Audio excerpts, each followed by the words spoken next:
Welcome back. Radio city joke સ્ટુડિયોમાં આપનું સ્વાગત છે.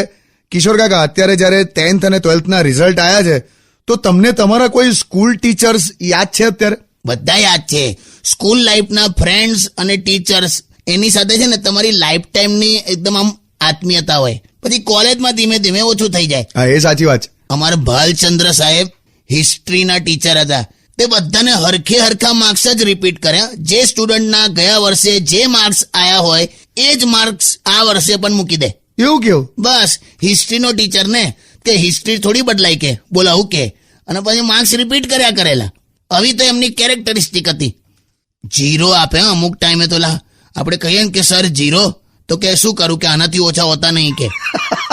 એક અમારો સુરેશ હતો, ભાઈબંધ હતો, મગજ વગર ડિગ્રી આવી જાય ને એવું એક થર્મોમીટર અને એક સુરેશના બાપા પૂછે ને કે રિઝલ્ટ કઈ છે લા તારું, તો કે ભાઈબંધ લઈ ગયો છે એના ઘરે, એના મમ્મી પપ્પાને ગભરાવા કે.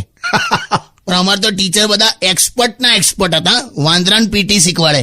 હું બે કાકા, પણ એક વસ્તુ છે, નાનપણમાં મમ્મી પપ્પા અને ટીચર એવું કે તને કશું સમજ નથી પડતી. જવાન થઈએ એટલે બૈરી એવું કે તમને કશું ખબર નહીં પડતી. ગયડા થઈએ ત્યારે છોકરાઓ આપણને કે તમને કશું ખબર નહીં પડતી. ચાલી ખબર પડવાની ઉંમર કઈ છે એ જ નથી ખબર પડતી. ચાલ હવે તું સોંગ વગાડ, તને એ પણ નથી ખબર પડતી. હાલા હવે only on